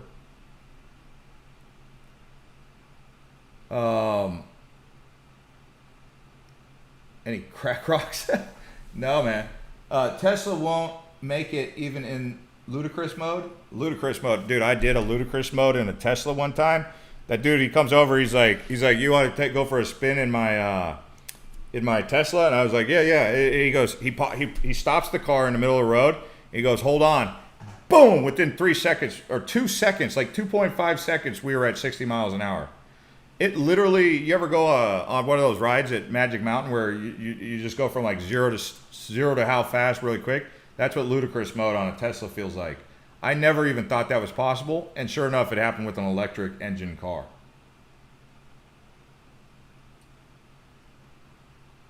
Yeah. Well, yeah, he's talking about the profitability. The thing is the reason these are ghost towns, I mean, that's why Freeport-McMoran doesn't build anything hardly anymore, because with the towns, I mean, if you look at Baghdad, they got a big old mining outfit right out here in Baghdad, but look how small Baghdad is. I mean, Baghdad does not exist unless that mine is there. Like, there's no reason to be in Baghdad, period, unless this Baghdad copper mine is there. But what happens when the people leave Baghdad, or when the mine shuts down, when they're like, okay, it's no longer profitable to mine copper out of here, Baghdad becomes like a ghost town with 200, 300 people left. Same thing happens in Globe, Miami, probably. But, I mean, would I want to live in Globe, Miami? I think Globe, Miami is a beautiful place. It gets a little bit cold in the winter, I'll say that. But, I mean, it's a beautiful place. It's just run down. It's kind of a ghost town. it's on the fringe of being a ghost town and like having some life. It's like going to go one way or another. Either Globe Miami is going to become something, or it's just going to kind of just dwindle into history as they shut down the mines. So same thing happened in Tombstone, where it became a ghost town. Jerome. I mean, one of the biggest mines that we had was Jerome. If you guys haven't been up to Jerome yet, someone said if they went deeper. They don't. I don't know if they do. Is going deeper necessarily the solution? Because I guess sometimes they'll go 2 miles over and they'll find another vein or another mineral deposit that they want to work. But deeper could be the solution. I mean, how deep into the Earth's core do they want to go? I know that was one of the things. I was talking to one of the miners with FreeportMcMoran. He was telling me, he was saying that the problem with oil fracking, you know how the United States became very lucrative with oil, the oil industry in the United States, until your president shut that down. The most recent president, Joe Biden, he shut down the pipeline, the oil pipeline. But the big thing with the fracking was the environmental risk, right? So if you took a cue ball off a pool table and you just started drilling holes in it, that's kind of what they're doing to the earth when they're drilling down with the fracking. And then they're injecting water into it. And so like when you hit a cue ball that's got drill holes in it, that's kind of like what they're doing to the earth, is like drilling these holes into the earth. Some people say that's not ideal. So then they're like, well, okay, tell you what, go to Saudi Arabia and extract the oil from Saudi Arabia.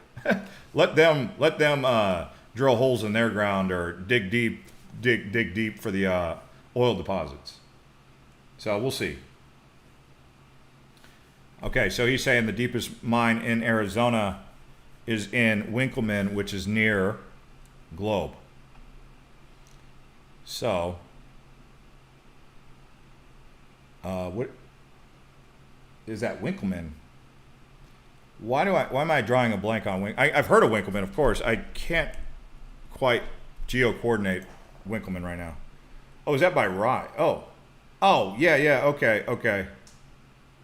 By Ray Kearney. Okay, yeah, this is where the San Pedro River and the Gila River meet, right? Yeah.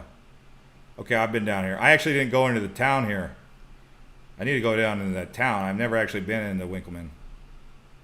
I drove by it, but I was like, some of these towns, I mean, you look at them and you're like, if I go there, what am I going to do? Just drive through, say hi? I mean, I don't know. I mean, what would I do in Winkleman, right? Go play catch at the baseball field? But yeah, okay, so he's saying the deepest mine. Are you talking about the Ray mine? This one right here?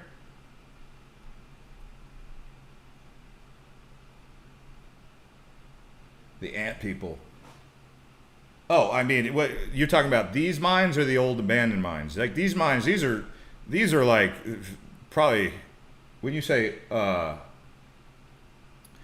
when you say horrors, you mean like accidents that have taken place, or are you saying like ghosts that haunt the caves in the mines? So it said you go to Walmart if there is one. That's like the running joke about Arizona, like, or in Phoenix. It's like, what is there to do in Phoenix? I don't know. Go to Walmart, go to Bed Bath and Beyond, get your oil changed, talk to someone about fixing your tires, go get some In-N-Out burger.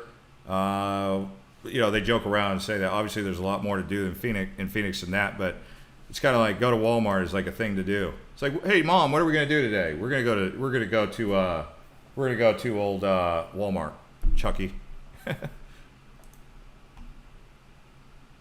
Someone mentioned creatures. I mean, there's in terms of creatures that exist in Arizona, we've got a couple that people have mentioned. There's the you guys know about what is it called? The Chupacabra. See my mind, man. I forget things. Someone said it's because of the sugar in the Red Bulls. No, but Chupacabra, which they've taken pictures of this Chupacabra. It looks like a coyote with mange. And it doesn't look like this blood-sucking freak monster that they used to make it out to. What's going on, Robert? But yeah, so they say, the Chupacabra. Another animal that you might bump into would be a bear. Bears have been known to make their homes in these abandoned caves, mine caves. Obviously, for those of you who go up to Mogollon Rim, it's really easy to call the Mogollon Rim Mongolian Rim. I even hear locals still to this day, people who've lived here all their life, call it the Mongolian Rim, but it's the Mogollon Rim. I only say that because people might call it the Mongolian Rim, even though it's the Mogollon. But they say there's a Mogollon monster that lives up here. And, so supposedly there's this like Sasquatch type creature that exists up here on the Mogollon Rim. So, I mean, here, I'll tell you, let's see if they even got anything on here. So, I mean, when you're talking about creatures, because, people like to talk about this stuff. This is where they say the sucker exists. There's been sightings of this Mogollon monster, okay? This is the Mogollon Rim, okay? And the history reports sightings along Arizona's Mogollon Rim from Prescott north to Williams, southeast to Alpine, south to Clifton. The oldest reported sighting, 1903, the Arizona Republican, seen near the Grand Canyon, is long white hair and matted beard that reached to his knees. I mean, it almost sounds like an old disgruntled miner who started living off the land and never showered or bathed after that. It wore no clothing, and upon his talon-like fingers were claws. Okay, I've seen dudes. There was this one guy when I was in Hawaii in Kona. He had long nails like this long off his hand, long hair, didn't wear any clothes. And I was like, dude, are you King Neptune? You look like you're like a merman. I'm not joking. I literally thought that to myself. I was like, if there was ever a merman, this guy was it. He had long hair, looked like he hadn't showered. He was telling me, I don't shower. He's like, people who tell you to shower, they don't understand. I'm like, okay, whatever. But that's what it sounds like to me, is one of these like old miners that lived up here. But he later stated that he discovered the creature drinking the blood of two cougars. It threatened him with a club and screamed the wildest, most unearthly screech. Okay? So this is kind of what they've said is the Mogollon monster. It sounds like an old miner guy. And I'm telling you, back in the day, you would go to some of these old towns and you would see guys out there, old miner dudes that, didn't conform to society, like basically people who totally lived off the land. I don't know what you would call them. I mean, some people call them desert rats, but we wouldn't call them a desert rat. It would be more like an old pioneer. It sounds like an old pioneer was the Mogollon monster. But, I don't know. Cryptozoologist Don Davis reported that during the 1940s, he was on a Boy Scout trip near Payson and gave his following account. The creature was huge. Okay, so does this sound like an old miner? I don't know. Its eyes were deep set and hard to see, but they seemed expressionless. His face seemed pretty much devoid of hair, but there seemed to be hair along the side of his face. His chest, shoulders, and arms were massive, especially the upper arms, easily upwards of 6 inches in diameter, perhaps much, much more. I could see he was pretty hairy, but didn't observe really how thick the body hair was. The face head was very square sides, and squared up chin like a box. Okay, so if you guys want to know about a creature, look into the Mogollon monster, okay? I mean, that's just something for you to look at.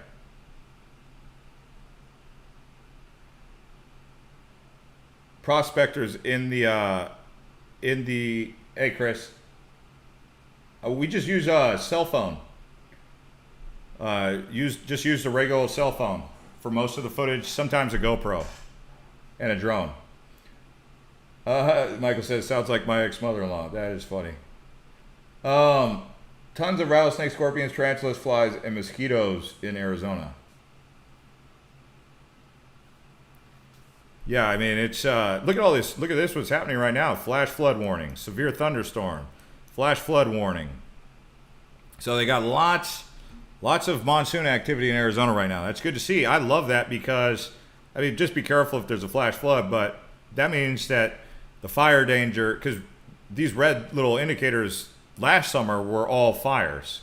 So the fact that we're getting tons of rain is awesome. I love rain in the desert. I love it. It's the best. Thanks, Benjamin.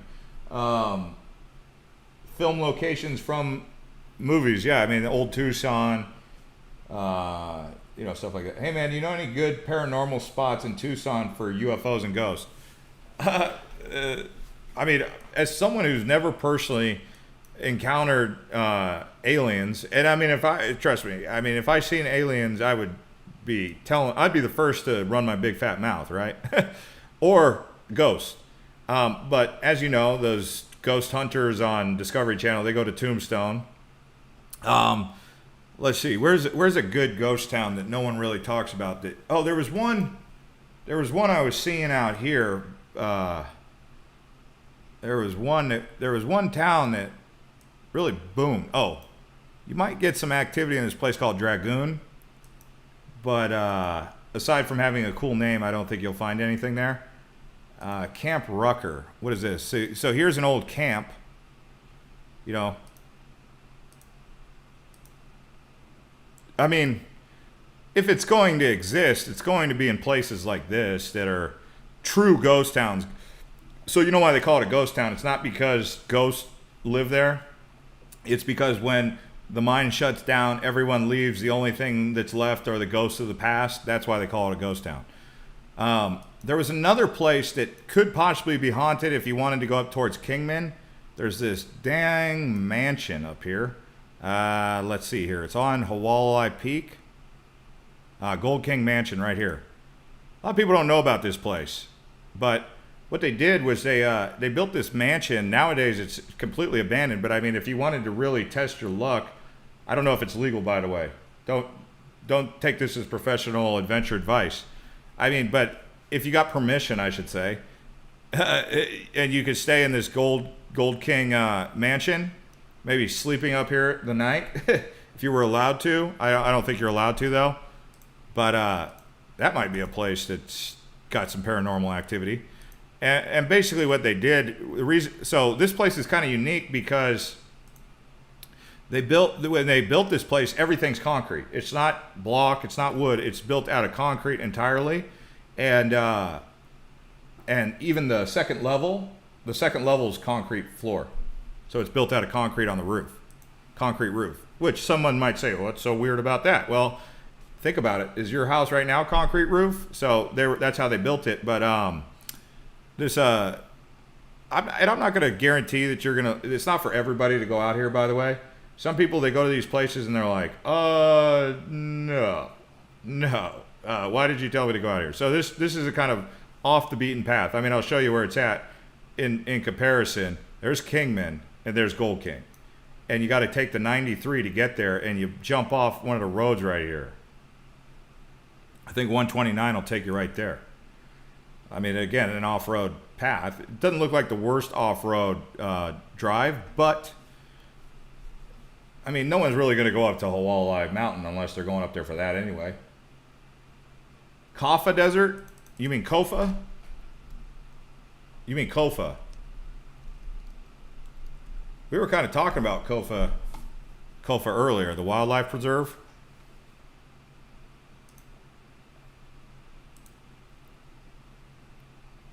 There's some interesting stuff out here, I'll tell you. There's all types of cool stuff to explore if you're really into exploring. What's that canyon? See, like I just mess around on this Google Maps and I find things. Like even here recently, I just found this. If you guys were looking for something near Phoenix, guys, hit that like button. Get us to 300. Let's see if we can get there so I can. And I'll keep going because, as you know, YouTube loves the like button. I don't really care, but YouTube's like, well, you know, you need to get likes or we're not going to promote your channel.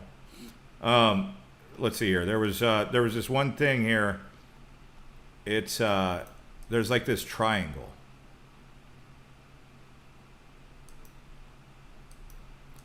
Let's see. There's this giant triangle. I mean, if you're just into crazy things, like obviously it's for the proving ground, but perfect triangle west of White Tanks. It's like a crop circle kind of deal. I mean, you find stuff like that. Actually, you don't even need to go to Wickenburg to get it. You could get it off US 60 off of Platten Road. People probably out by Whitman already know about it anyway. Some area you might find some crazy stuff if you were to search on this Google Earth or whatever. This whole area down here by Yuma. If you just go out here into the proving grounds, they were doing some crazy stuff. I mean, obviously you have General Motors proving ground. Bet you didn't know about that yet. HARP, super gun. Like, what's up with that? There was that big missile that was out here too, see? Did you know about this HARP super gun? These are just the things you'll find in the desert if you muck around enough. The domes in Casa Grande, yeah, I mean, they've got a couple different domes. They've got, you're talking about the Coke domes off the Gila right here. So you got Coke domes. Like Cochrane, right? Let's see. Where are they? Oh. Somewhere around here. Coke. I don't know why they call them the Coke ovens, but there they are. Can't even, that's not them, is it?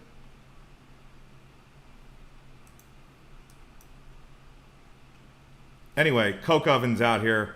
I think that's what you're talking about. That's kind of by Gila Bend. Or there's another dome out here in Gila Bend that people go to. Like this abandoned, like, weird. See these domes right here? I mean, it's just like a place to go for people. They like to put graffiti on the walls. I'm not saying to do that.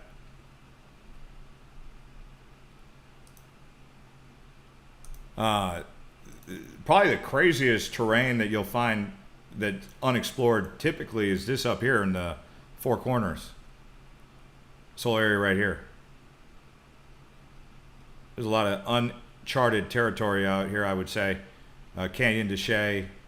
I don't know anyone who can get up here unless you have permission from the Native Americans.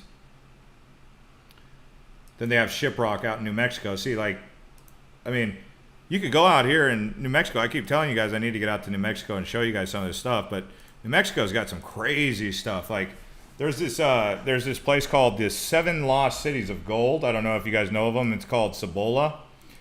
But the down here is the 7 Lost Cities of Gold, basically right here.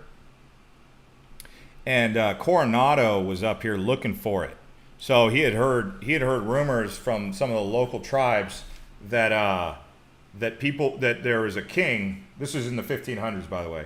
That there was a king that had gold shallots and all these gold mugs hanging from the sky. You know, it was like an old, like, a Fountain of Youth kind of myth kind of thing that he was chasing. And apparently it's right here in the Zuni reservation, and it's basically Cibola. Yeah, it's somewhere up in here. This whole area right here.